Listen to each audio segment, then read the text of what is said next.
지난 1분기 우리나라 경제 성장률이 마이너스 0.3%를 기록해 2008년 금융위기 이후 10년 만에 최저치로 떨어졌습니다. 투자, 수출, 소비 모두 부진했습니다. 정부는 긴급회의를 열어 대책을 논의했는데 우리 경제의 현주소 짚어봅니다. 자유한국당을 제외한 여야 4당이 패스트트랙 법안을 국회 의원과에 접수하려 하자 한국당이 이를 막으면서 몸싸움이 벌어졌습니다. 날치기 중단하라! 문희상 국회의장은 의원과에 경호권을 발동하는 등 국회에서는 하루 종일 충돌이 이어졌습니다. 다수 승리의 동업자가 성접대 혐의를 인정하는 진술을 했습니다. 성접대가 이뤄진 호텔의 숙박비를 승리가 YG 법인카드로 결제한 것으로 확인됐습니다. 검찰이 환경부 블랙리스트 의혹을 받는 김은경 전 장관과 신미숙 전 청와대 비서관을 불구속 기소했습니다.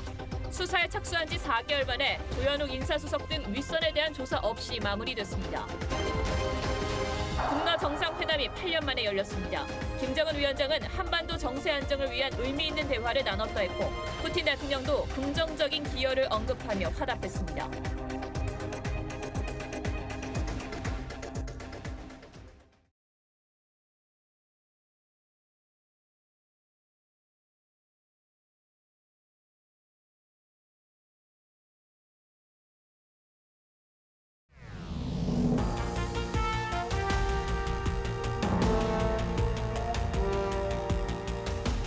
여러분 안녕하십니까? 뉴스9의 신동욱입니다. 지난 1분기 우리나라가 마이너스 0.3% 성장률을 기록해서 2008년 글로벌 금융위기 이후 최악의 경제 성적표를 받아들었습니다. 문재인 정부 들어 지난 2017년 4분기 마이너스 0.2%를 기록한 뒤 5분기 만에 다시 경제가 뒷걸음질 친 겁니다. 무엇보다 기업들의 투자 의욕이 크게 꺾여 설비 투자는 마이너스 10.8%, 외환 위기 이후 21년 만에 최악입니다. 수출은 마이너스 2.6%, 그리고 수입도 마이너스 3.3%로 우리 경제가 거의 전 분야에서 역성장 쇼크에 빠졌습니다. 소득 주도 성장을 밀어붙인 현 정부의 경제 정책에 근본적인 의문을 다시 한번 던지지 않을 수 없는 상황입니다. 먼저 수치로 확인된 우리 경제의 현주소를 살펴봐 드리겠습니다. 최원희 기자입니다. 우리나라 경제 성장이 뒷걸음질 쳤습니다. 올해 1분기 실질 국내 총생산은 전분기보다 0.3% 줄었습니다. 글로벌 금융위기 이후 10년여 만에 가장 낮습니다. 투자 부진이 지속되고 연말부터는 수출도 둔화되는 등으로 해서 정부 부분 지출의 기여도가 크게 하락하고 반도체 부진 여파로 투자와 수출이 모두 직격탄을 맞았습니다. 설비 투자가 10% 넘게 줄면서 외환 위기 직후 수준으로 주저앉았고 수출도 2.6% 줄었습니다. 민간과 정부 소비도 부진했습니다. 한은은 추경을 포함해 정부 지출이 집행되면 올해 2.5% 성장이 가능하다고 기대하고 있습니다. 하지만 전문가들의 반응은 회의적입니다. 대내외 경제 여건이 악화되는 상황에서 재정 지출만으로 경제 활력을 되찾는 데 한계가 있다는 겁니다. 실제로 LG전자는 인건비 때문에 휴대전화 국내 생산을 포기했습니다. LG 디스플레이는 중국 공세에 밀려 3분기 만에 또 적자를 냈고 SK하이닉스는 1분기 영업이익이 3분의 1 토막 났습니다. 정부가 그렇게 성장 쪽에 지출을 확대를 했을 때 그게 민간의 동기를 유발해야 되는데 따로따로 놀고 있다는 게 문제인 거죠. 정부의 남은 경기 부양책이 많지 않은 가운데 일각에서는 금리 인하가 필요하다는 목소리가 커지고 있습니다. TV조선 최원입니다. 우리 경제가 올해 들어 여러 측면에서 개선된 모습을 보이는 것은 다행스러운 일입니다. 산업 활동 측면에서는 생산, 소비, 투자가 모두 증가했고 경제 심리 지표들도 나아졌습니다. 불과 40일 전에 대통령 발언이었습니다. 그런데 오늘 나온 경제 성적표를 보면 대체 무슨 자료를 어떻게 보고 이런 해석을 하게 됐는지 납득하기 어렵습니다. 홍남기 부총리는 오늘 하반기가 되면 경제가 나아질 거라고 했는데 이 말 역시 믿어야 할지 선뜻 판단이 서지 않습니다. 이어서 최윤정 기자가 보도합니다. 참담한 경제 성적표를 받아든 직후 정부는 경제 여건이 예상보다 더 나빠졌다고 밝혔습니다. 예상보다 대내외 여건이 더 악화되고 하방 리스크도 확대되고 있어. 그러면서도 경제 상황이 2분기와 하반기에는 나아질 것이라고 강조했습니다. 추경을 통해 투자와 수출 활성화를 뒷받침하고 기업 투자 환경을 개선하겠다는 계획입니다. 하지만 반응은 싸늘했습니다. 한 달 전만 해도 대통령이 직접 나서 경제 상황을 낙관했던 만큼 정부 상황 인식에 대한 의구심이 반영된 겁니다. 실제 정부 발표가 나온 뒤로도 코스피 지수는 3주 만에 2,200선 아래로 내려앉았고 원달러 환율은 2년 3개월 만에 최고치로 치솟았습니다. 올해부터는 수출이 이제 급격히 감소할 가능성이 높고 추경을 한 6조 7천억 정도 하더라도 성장률을 올릴 수 있는 것은 한 0.1% 정도 성장률을 올릴 수가 있고. 전문가들은 추경 효과를 높이려면 사회 간접 자본 등에 대한 인프라 투자를 확대하고 수출과 재정 의존도가 높은 경제 체질 자체를 바꿔야 한다고 주문합니다. TV조선 최윤정입니다. 예, 지금부터는 신세돈 숙명여대 명예교수를 모시고 이 상황을 어떻게 이해해야 할지 좀 더 여쭤보도록 하겠습니다. 자, 어서 오십시오. 반갑습니다. 작년 이맘때 좀 뒤인가요? 저희 프로그램에 출연하셨을 때 내년 경제가 더 어려워질 것이다 이런 전망을 해주셨는데 저는 사실 내심 그 전망이 좀 틀리기를 기대를 했습니다만은 이 정도면 상당히 충격적인 수치라고 봐야죠. 그렇죠. 그 역대급이죠. 예. 그 지금 뭐 전분기에 비해서 마이너스 0.3%라고 그 마이너스 때문에 놀라는데 예. 사실은 일부에서 말하는 바와 같이 지난 분기 4분기가 1.0%였기 때문에 예. 그 때문에 조금 내려가는 게 있어서 예. 전 분기를 보고 판단하는 것은 매우 위험하다. 예. 그래서 전년 동기비로 봐야 되는데 예. 지금 동행지수가 이번에 조금 있으면 이제 나오는데 나오겠죠. 12개월 연속, 예. 설비투자 4분기 연속, 건설투자 4분기 연속, 예. 그다음에 수출 5개월 연속. 이게 이런 적이 없었어요. 그래서 지금 현재 우리가 경험하고 있는 불경기는 이게 지난 분기보다 나쁜 게 아니고 예. 1년 이상 된 거다. 그리고 예. 가장 주목해야 될 게 뭐냐 하면 이번에 1.8% 성장이 나왔지 않습니까? 예. 근데 그 1.8% 성장 중에서 예. 2.2%가 수입이 줄어서 그런 거예요. 예. 수입이 줄어서 2.2% 성장을 했기 때문에 예. 수입이 준 것을 빼면 마이너스다 지금. 예. 그런 관점에서 이 수입이 줄어서 성장이 2.2가 나왔다는 것은 지난 한 20년을 놓고 보면 이런 적이 없었어요. 그러니까 예. 수입이 줄었다.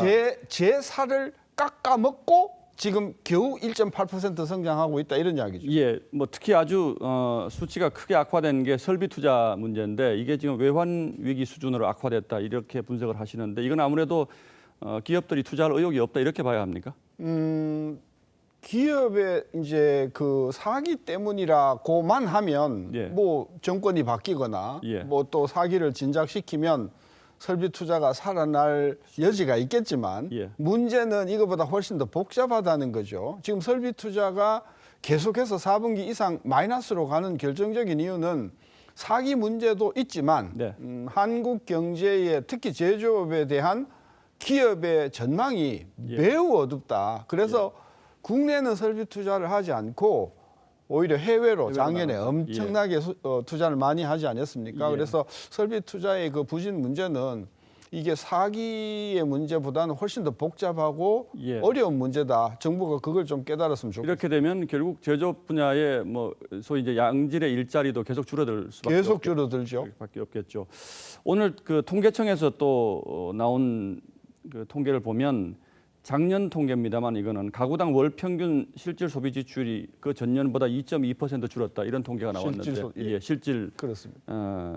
소비 지출이 가계소- 이건 어떤 의미로 봐야 됩니까? 일단은 명목 그 지출이 거의 증가하지 않았고요. 예. 물가가 올라가기 때문에 마이너스 2% 주출이 죽었는데 예. 그것이 무엇을 의미하냐면 지금 대형마트가 굉장히 지금 매출이 전년 동비로 지금 14% 가까이 줄고 있고요. 예. 그다음에 소매점들이 지금 한 5% 정도 예. 전년에 비해서 매출이 줄고 있고요. 예. 그다음에 이제 소위 전문 매장이라고 하는 예를 들면은 안경점이나 화장품점이나 아니면 휴대폰 가게 같은 이 전문 소매품점의 매출이 작년에 비해서 5% 이상 줄거든요. 이게 아까 우리가 뉴스에서도 잠깐 주 박사가 이야기하셨지만 정부가 지금 그 소득 분배 차원에서 돈을 주는데 예. 이게 대형마트로 안 가고 네. 전문 소비로 안 가고 예. 소비가 계속해서 죽고 있다는 것이죠. 예, 지금 홍남기 부총리는 뭐 그럼에도 불구하고 올해 2.5 내지 2.6% 성장할 수 있도록 애를 쓰겠다 이렇게 말씀을 하고 있는데 가능하다고 보시는지? 불가능합니다. 어떤 불가능하고 점에서 그렇게 전망하십니까?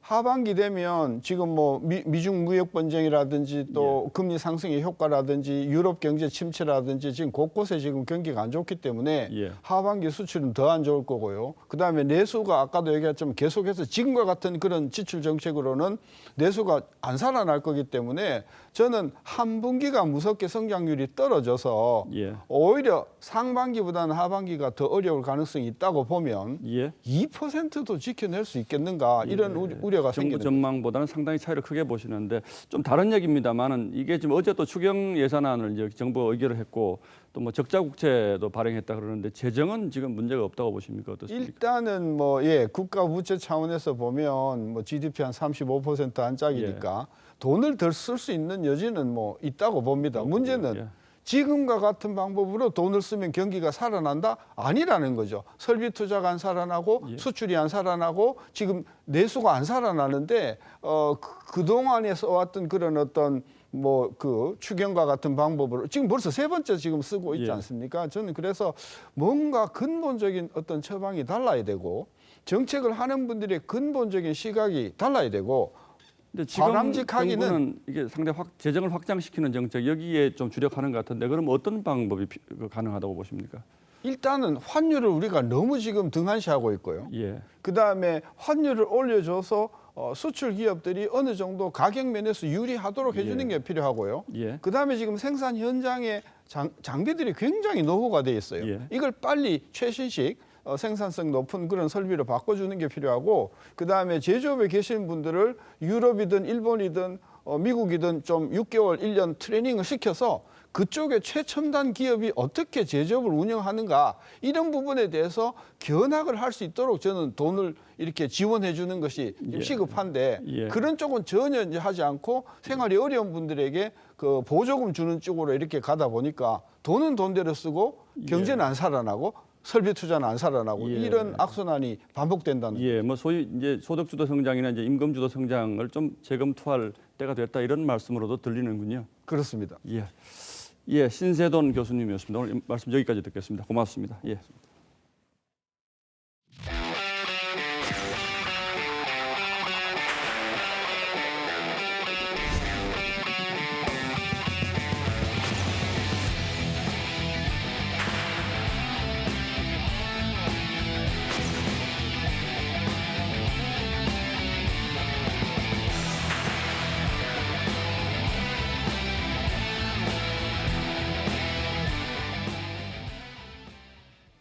공수처법 신속 처리 안건 처리를 둘러싼 여야 간 충돌로 오늘 하루 국회는 그야말로 난장판이었습니다.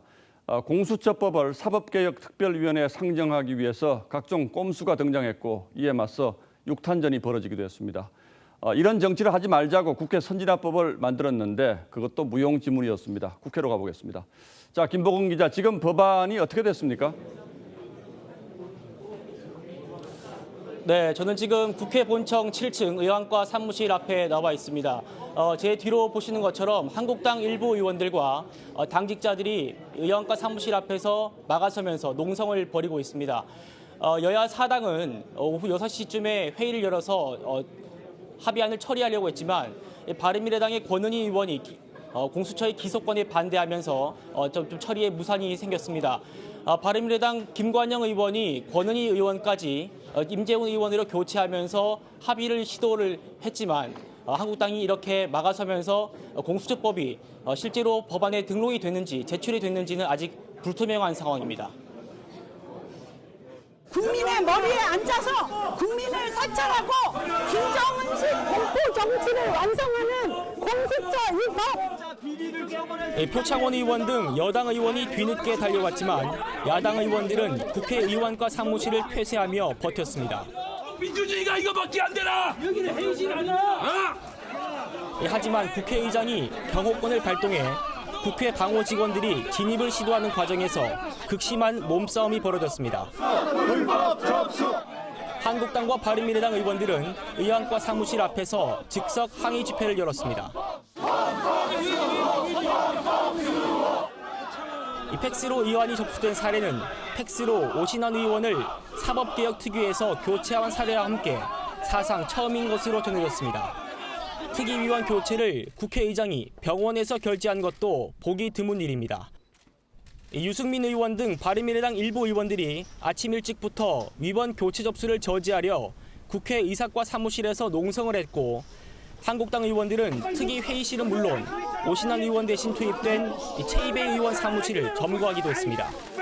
몸싸움을 피하려고 국회 선진화법을 만들었지만 새로운 꼼수와 육탄 저지 앞에서 선진화법도 소용이 없었습니다.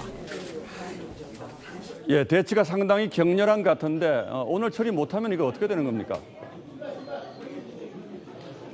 네, 일단 홍영표 원내대표는 오늘 자정까지는 무조건 처리를 한다는 입장입니다. 조금 전 전해진 소식인데 오후 9시에 일단은 홍영표 원내대표가 회의를 소집했다고 의원들에게 문자를 돌렸습니다. 오늘 처리가 안 되더라도요, 만약에 내일 법안이 접수가 되고 또 특위위원회 과반 이상이 위원장에게 회의 소집을 요구하고 또 위원장이 그것을 수용하면 회의는 열리게 됩니다. 만약에 오늘 신속 처리한 건이 지정되지 않는다면 오늘 같은 상황이 내일도 똑같이 벌어질 수가 있습니다. 예, 지금까지 국회에서 김복원 기자의 보도를 보셨습니다. 예, 자, 이런 극한 대립 속에 여야 간의 책임 공방도 뜨거웠습니다. 자유한국당과 바른미래당 일부 의원들은 두 위원을 강제로 교체하는 것은 명백한 위법이라고 주장했고, 국회의장 성희롱 논란 그리고 회의 방해를 둘러싼 논란도 앞으로 적지 않은 후유증을 예고했습니다. 이어서 김정훈 기자가 보도합니다. 국회 사법개혁특별위원회에서 교체된 바른미래당 오신환 의원은 헌법재판소에 효력정지 가처분 신청과 권한쟁의 심판을 청구했습니다. 자유한국당도 같은 신청서를 제출했습니다. 국회법에 정면으로 위배해서 국회의장이 사보임을 허한 것 자체가 정말 참담하고, 오 의원에 이어 권은희 의원까지 교체되자 반발은 더 거세졌습니다. 당내에서만의 문제가 아니라 정치인 김관영이 우리 대한민국을 조롱하고 농락하고 있는. 회기 중 상임위원 교체 사례는 많지만 당사자의 의사에 반한 교체는 드물었던 것으로 알려졌습니다. 국회의장 성추행 논란도 계속 이어졌습니다. 민주당 박범계 의원은 여러 사람이 보는데 성적인 매개가 있을 턱이 없다고 했고, 한국당은 민주당이 2차 가해를 한다고 반박했습니다. 한국당 의원들의 국회 회의장과 의안과 사무실, 최이배 의원실 점거는 국회 회의 방해죄라는 주장도 나왔습니다. 명백히 국회 선진화법을 무력화시키는 것으로 국회를 다시 몸싸움과 폭력의 장으로. 국회법 166조는 회의를 방해할 목적으로 회의장이나 그 부근에서 폭행이나 체포, 감금, 협박, 주거 침입 등을 한 경우 5년 이하 징역, 1,000만 원 이하 벌금을 규정하고 있습니다. 여야 갈등이 법률 공방에 휩싸이면서 상당한 후유증을 남길 전망입니다. TV조선 김정우입니다.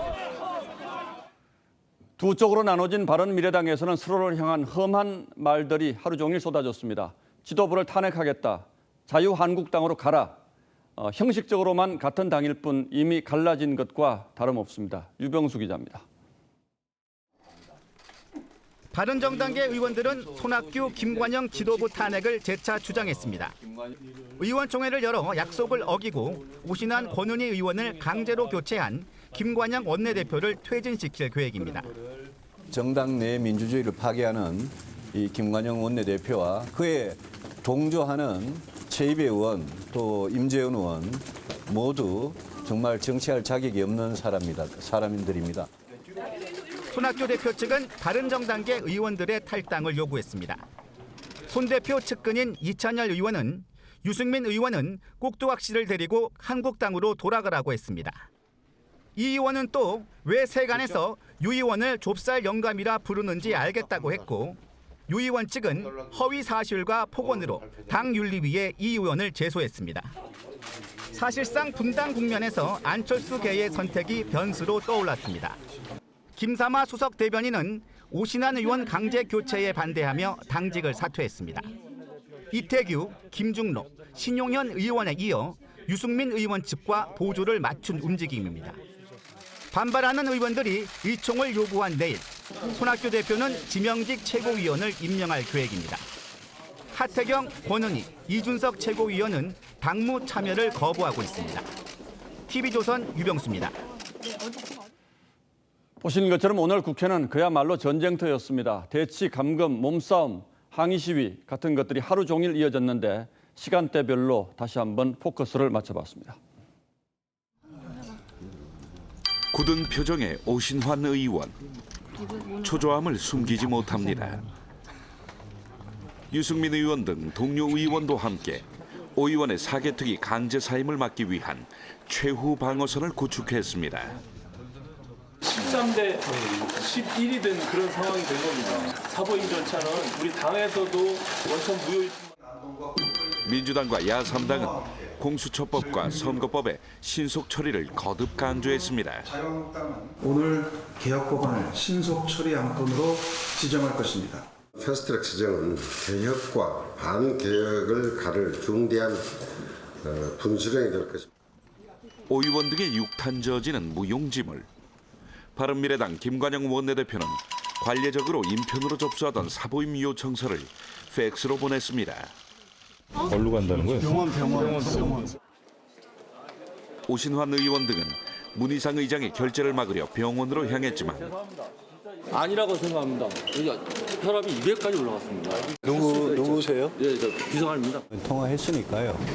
예, 일단 의장님 만난다는 잠시 뵙고 갈게요. 제가 못 들었습니다. 결국 의장을 만나지도 못했고 문 의장은 병원에서 사보임 요청서에 서명했습니다. 못 들어오게 저지하고 다른 뒷구멍으로 의사국장을 만나서 결재한다는 문희상 의장의 이런 행태는 정말 도저히. 어쨌든 당내 절차가 있고 국회 절차가 있습니다. 오신환 의원 대신 사개특위 의원으로 지명된 최이배 의원은 무릎을 꿇었습니다. 아니,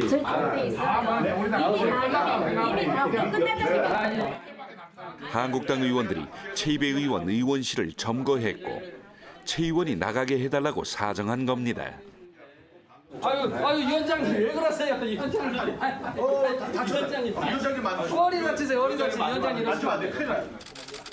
최 의원이 경찰에 신고를 하고 소방관에 요청해 창문을 깨고 나가는 것까지 고려하자 필요하다면 진짜 여기 창문을 뜯어서라도 나가야 되는 거 아닌가 싶습니다.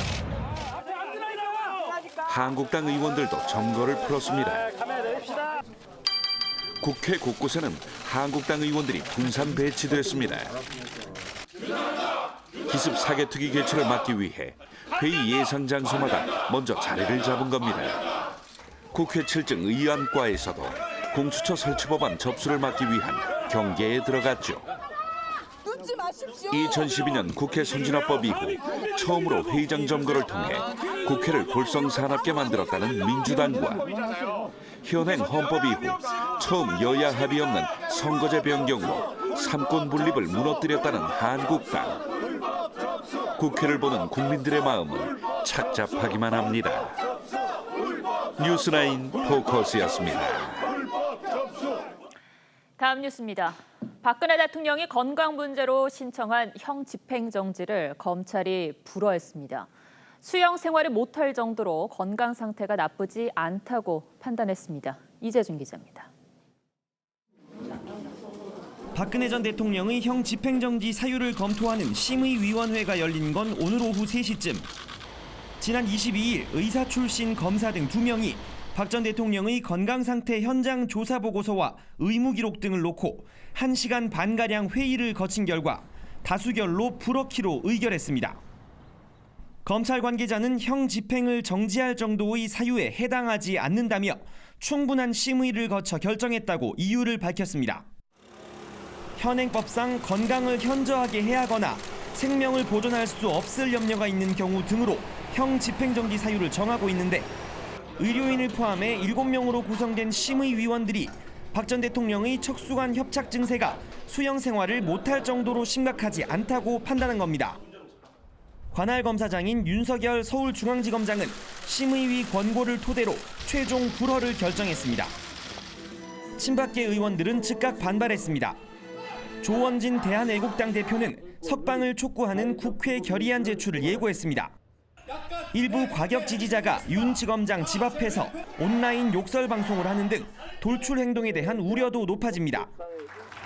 박상기 법무부 장관은 법 집행기관을 상대로 노골적인 협박과 폭력 선동을 일삼는 사례에 엄정 대응하겠다고 밝혔습니다. TV조선 이재중입니다. 환경부 블랙리스트 의혹을 수사해온 검찰이 김은경 전 환경부 장관과 신미숙 전 청와대 균형인사비서관을 재판에 넘기면서 4개월간의 수사를 마무리했습니다. 전 정권 인사를 쫓아내고 그 자리에 현 정권 인사들을 특혜 채용했다며 직권남용 등의 혐의를 적용했습니다.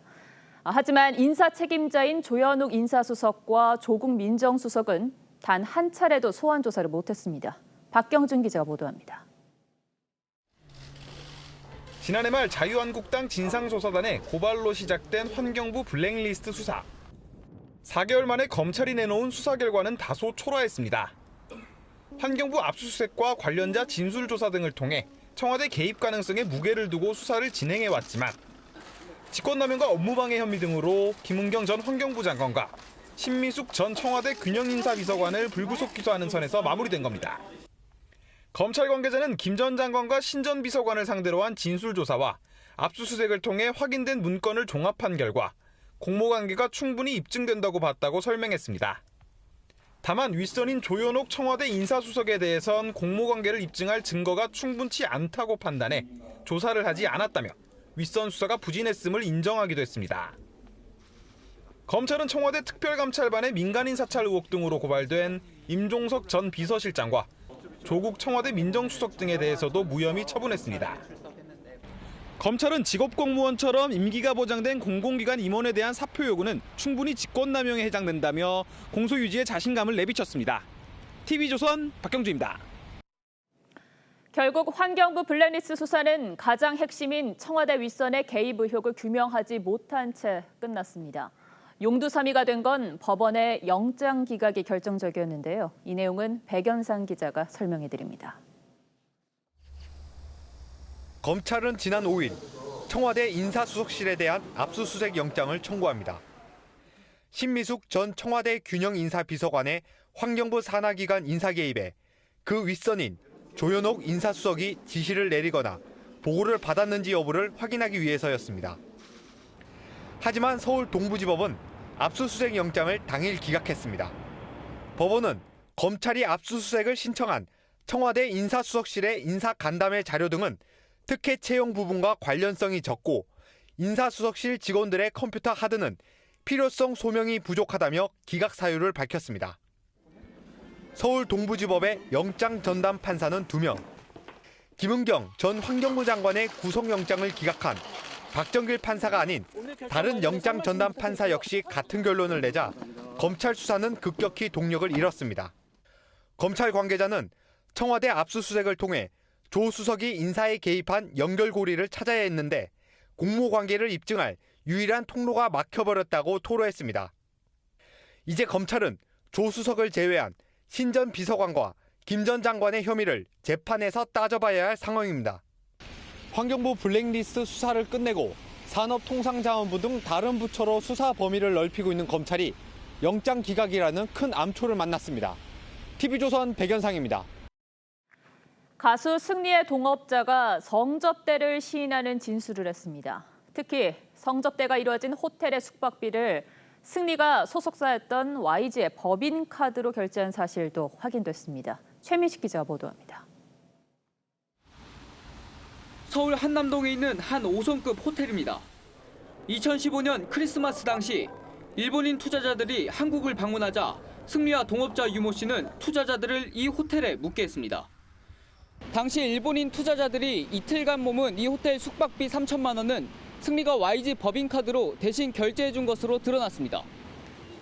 경찰은 유 씨가 성매매 여성을 10명 넘게 불러 일본인 투자자들의 객실로 보낸 사실도 확인했습니다. 경찰 관계자는 유 씨가 성매매 여성을 부르고 대금을 알선책 계좌로 거액을 송금한 사실을 확인했다며 유 씨도 성접대 혐의를 시인했다고 밝혔습니다. 승리는 호텔비를 결제해준 사실은 인정하면서도 성접대 혐의는 부인한 것으로 전해졌습니다.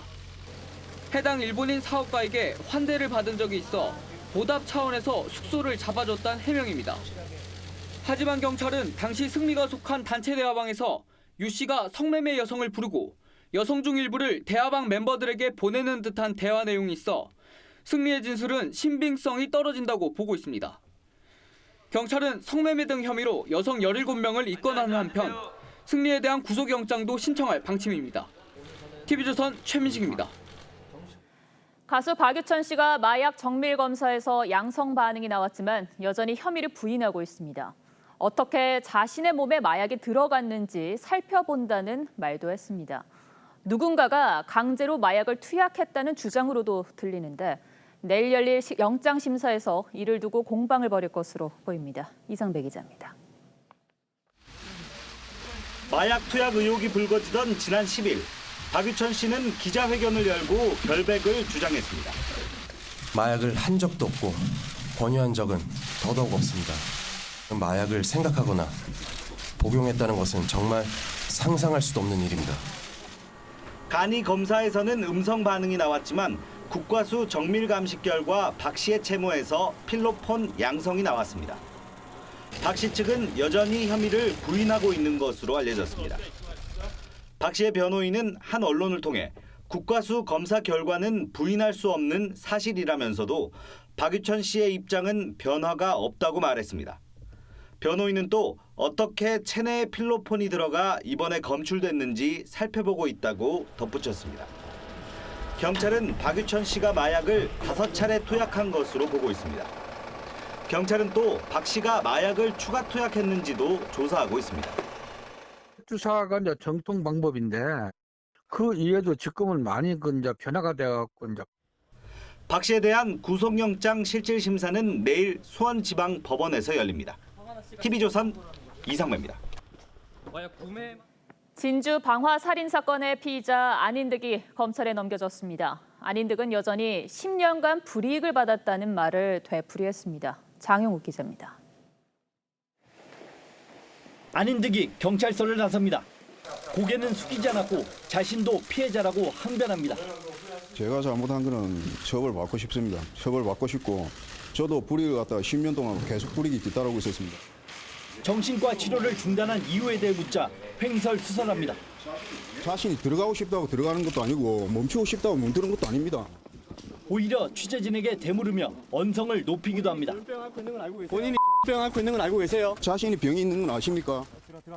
경찰은 오늘 안인득을 검찰에 송치했습니다. 경찰은 안인득의 범행 동기는 피해망상으로 판단했습니다. 안인득은 경찰 조사에서 이웃 주민들이 아파트를 불법 개조해 CCTV와 몰래카메라를 설치했다는 식으로 피해망상적 답변을 일관한 것으로 전해졌습니다. 안인득은 2011년부터 정신과 치료를 받았지만 주치의가 바뀐 2016년 7월 이후 치료를 거부한 사실도 확인됐습니다. 피의자는 정신질환 치료를 중단한 후에 증상이 악화되었고 피해망상에 의해서 누적된 비이성적인 분노감이 한꺼번에 표출되어서 경찰은 연기 흡입 부상자 1명이 추가로 확인돼 범행으로 인한 사상자는 사망 5명을 포함해 모두 21명이라고 밝혔습니다. TV조선 장용욱입니다. 다음 뉴스입니다. 오늘 오후 러시아 블라디보스토크에서 김정은 위원장과 푸틴 러시아 대통령이 정상회담을 했습니다. 8년 만이죠. 푸틴 대통령은 회담 후 가진 기자회견에서 북한의 체제 안전 보장과 육자회담 재개를 주장했는데 북한 핵 문제와 한반도 문제에 러시아도 한 발 걸치겠다는 뜻으로 보입니다. 현지에서 이채현 기자가 보도합니다. 김정은 국무위원장이 벤츠 리무진을 타고 숙소를 벗어났습니다. 행선지는 바로 옆 건물입니다. 김정은 위원장의 숙소와 회담장은 바로 옆 건물이지만 김정은 위원장이 직접 걸어가기에는 꽤 먼 거리입니다. 건물 사이사이마다 경찰들이 통행을 막고 있고 건물 옥상에는 저격수가 배치됐습니다. 8년 만에 북러 정상 간 만남. 블라디미르 푸틴 러시아 대통령이 로비에 나와 맞이합니다. 지각대장이라는 별명답게 푸틴 대통령이 30분 늦게 극동 연방대학에 도착했지만 김 위원장은 이보다 30분 더 늦었습니다. 푸틴 대통령은 북핵 문제 개입 의지를 분명히 했습니다. 북한 체제 안전 보장에 필요하다며 6자 회담 개최를 주장했습니다.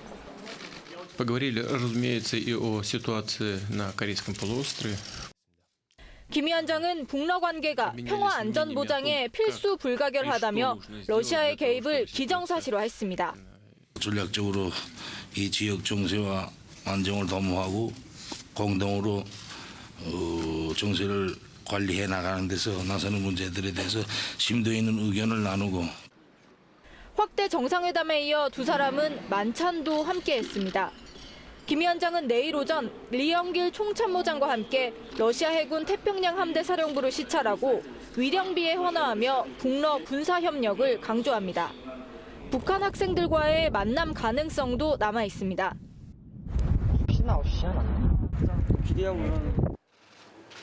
김 위원장은 수족관과 극장 공연 관람 등 산업 시찰로 러시아 첫 방문을 마무리합니다. 블라디보스토크에서 TV조선 이채연입니다. 김정은 위원장이 러시아에 있는 상황에서 북한은 조평통 대변인 담화 형식으로 대남 비난전에 다시 나섰습니다. 우리의 소규모 군사훈련을 문제 삼으며 이렇게 하면 군대의 대응이 불가피하다고 했습니다. 정수영 기자가 취재했습니다. 북한 조국평화통일위원회가 한미연합 공중훈련을 남북 군사합의 위반이라고 비판했습니다. 북과 남이 군사적 긴장 완화와 적대관계 해소를 위해 공동으로 노력하기로 확약한 군사 분야 합의에 대한 노골적인 위반 행위이다. 군사적 도발 책동을 노골화하는 이상 상응한 군대의 대응도 불가피하다고 경고했습니다. 한미 공군은 지난 22일부터 대규모 항공훈련인 맥스선더를 대체해 규모를 축소한 연합종합훈련을 진행하고 있습니다. 그동안 북한은 대외 선전 매체를 통해 한미 군사훈련을 비난했습니다. 하지만 이번에는 지난해 1월 이후 15개월 만에 조평통 대변인 담화를 통해 북한 주민들도 볼 수 있는 노동신문에도 게재하는 등 비난의 강도를 높였습니다. 강력한 대남 도발 의지의 표현은 그만큼 북한 내부 사정도 어렵다는 뜻이고 대미 관계에 있어서의 강력한 메시지를 전달하는 데 목적이 있다고 생각합니다. 북한이 도발을 경고했지만 김현철 통일부 장관은 판문점 선언과 평양 공동선언을 반드시 이행하겠다는 남북 정상의 의지는 확고하다고 말했습니다. TV조선 정수양입니다. 동물보호단체 케어의 박소연 대표가 그동안 안락사시킨 동물이 201마리인 것으로 경찰 조사 결과 드러났습니다. 박 대표는 불가피한 상황이었다며 혐의를 부인하고 있어 경찰이 구속영장을 신청했습니다. 윤재민 기자입니다. 구조한 동물을 몰래 안락사시킨 혐의 등으로 조사를 받고 있는 동물권단체 케어 박소연 대표에게 경찰이 구속영장을 신청했습니다.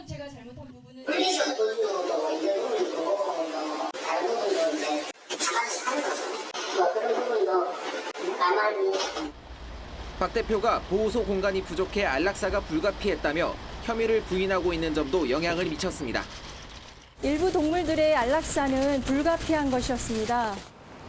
경찰은 박 대표가 안락사시킨 동물이 201마리에 이른 것으로 파악하고 동물보호법 위반 혐의를 적용했습니다. 케어의 후원금 3,300만 원을 자신의 명예훼손 소송 비용으로 사용한 것은 업무상 횡령 혐의가 적용됐습니다. 다만 사기 혐의는 적용되지 않았습니다.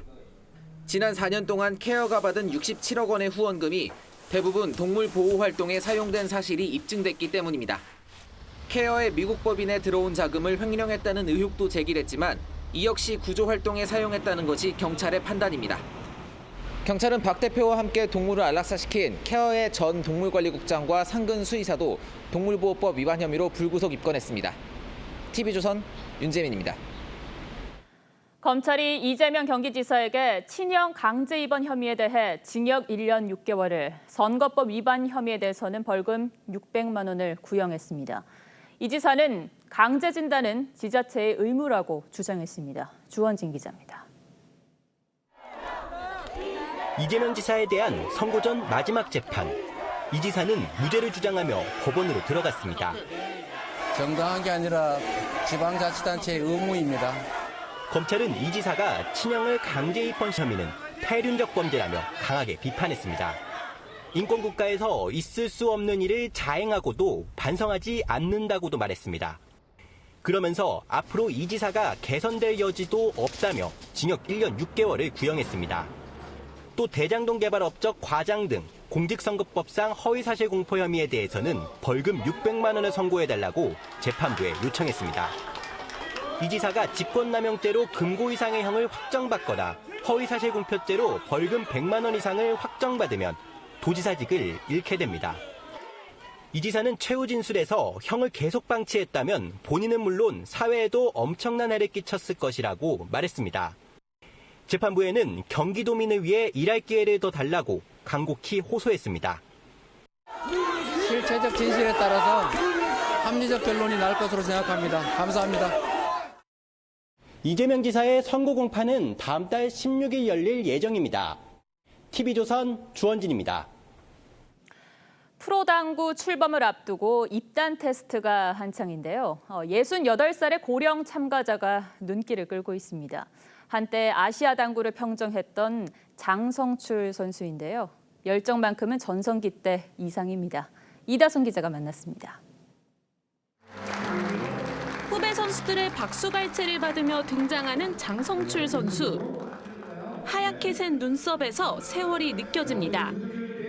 당구 경력 50년의 장 선수는 1988년 아시아 선수권 우승 등 한때 아시아를 평정했던 당구 전설입니다.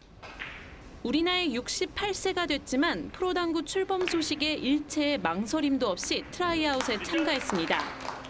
만사 제쳐놓고 무조건 해야 되겠다고 그랬어요. 보통 사람들이 이렇게 어영영 치듯이 이렇게 칠 것 같으면 저 이거 잘 안 한다니까요. 제가 할 말 하니까 하는 거예요.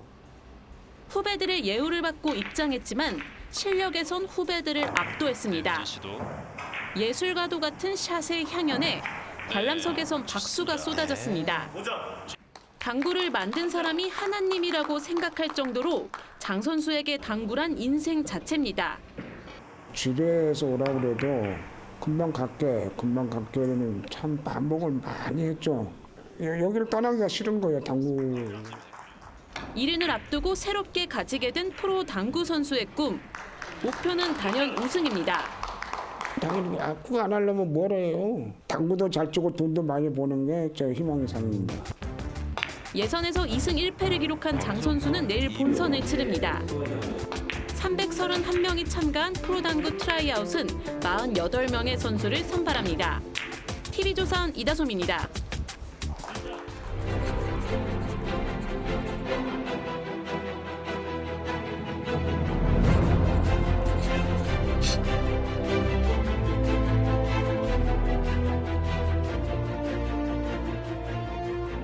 포장 술집에는 두 꾼이 가을비에 흔들린다 흔들려. 흔들릴 때마다 한 잔씩, 소주에서 소주로. 한 얼굴을 더 쓰고 다시 소주로. 삶이 흔들릴 때 소주는 서민의 힘과 위안이 돼줍니다. 일상의 찌꺼기를 쓴 소주 한 잔으로 씻어내죠. 그래서 소주는 소주라고 해야 소주답다는 분들도 많습니다. 소주가 달게 느껴진다면 스트레스를 받고 있다는 얘기도 있습니다. 스트레스로 체내의 칼륨이 줄고 심장 기능이 떨어지면 쓴맛을 못 느낀다고 합니다. 한국인이 한 해 마시는 소주가 무려 36억 병, 성인 1명이 87병씩 마시는 셈이죠. 한국인이 소주에 끌리는 것은 타고난 미각 유전자 때문이라는 연구도 있습니다. 어쨌든 한국인에게 소주는 운명인지도 모르겠습니다. 다음 달부터 제일 많이 팔리는 소주의 출고가가 6%, 병당 65원씩 오르고 뒤따라 다른 업체들도 인상할 움직임이라고 합니다. 소주값이 몇십 원 오르면 음식점에서는 1,000원 단위로 뜀박질합니다. 3년 전 60원 인상됐을 때 4,000원, 5,000원으로 올랐으니까 이번에는 아마 5,000원, 6,000원쯤으로 뛸 겁니다. 이달 초 맥주 출고가 인상으로 음식점 맥주값도 이제는 5,000원이 상식처럼 돼버렸습니다. 이렇게 되니까 소주 맥주를 섞는 소맥 한순배 하려면 10,000원이 넘어가게 생겼죠. 소주의 단짝이자 서민의 대표 외식인 삼겹살까지 한 달 전보다 10% 넘게 값이 뛰었습니다. 38개 생활 필수품 중에서도 21개가 작년 1분기보다 값이 올랐습니다. 세제, 과자, 우유, 생수, 즉석밥 같은 품목이어서 줄일래도 줄일 수가 없는 것들입니다. 급기야 1분기 국내 총생산 성장률이 0.3% 하락해서 금융위기 이후 최악의 마이너스 성장을 기록했습니다. 소비, 투자, 수출도 추락해서 우리 경제 전반에 빨간불이 켜졌습니다. 모두가 위기라고 생각하는데 정부만 여전히 정책 방향을 바꿀 생각이 없는 듯해서 마음이 편치 않습니다. 퇴근길에 시인이 소주 한 잔 기울입니다. 삼겹살에 소주 한 잔 없다면, 이것마저 없다면. 시인의 상상이 곧 현실로 닥쳐올 것만 같은 불길한 기운이 엄습합니다. 4월 25일 앵커의 시선은 소맥 만원 시대였습니다.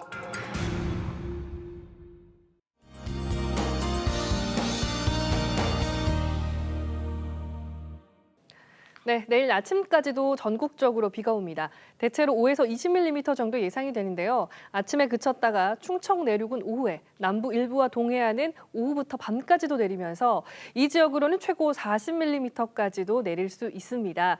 메말은 4월에 오는 단비인데요. 내일 오후 충청 이남에 오는 비는 대기 불안정으로 인한 거라 천둥, 번개가 칠 수 있습니다. 서울, 경기는 오후에 구름 조금 낀 쾌청한 하늘 예상됩니다. 또 내일 유의하셔야 될 점이 쌀쌀해진다는 겁니다. 기온이 크게 내려가는데요. 어제 서울이 26도까지 올랐던 것에 비해 내일은 낮 기온이 15도 이하로 뚝 떨어집니다. 보시는 것처럼 내일 낮 기온 서울, 대구, 울산, 광주 이렇게 곳곳이 13도에 머물겠고요. 아침 기온도 한 자릿수로 내려갑니다. 서울 8도, 강릉, 춘천 7도로 시작을 하겠습니다. 옷차림 따뜻하게 하셔야겠죠. 이번 주말에도 기온이 크게 오르진 않겠고요. 월요일에 또 한 차례 비가 예상되고 있습니다. 날씨였습니다. 예, 오늘 하루 그리고 지금 국회에서 벌어지고 있는 모습은 우리 민주주의의 현주소를 보여준 아주 상징적인 장면이었습니다. 대체 이렇게까지 싸워야 할 일인지 그리고 또 이렇게 해서 무엇을 얻겠다는 것인지 납득할 수 있는 국민이 몇이나 될지 의문입니다. 이번 일이 어떻게 마무리되든 대한민국의 민주주의가 다시 한번 후퇴했다는 책임에서 정치권 어느 누구도 자유롭지 못할 듯합니다. 네, 뉴스9 마칩니다. 고맙습니다.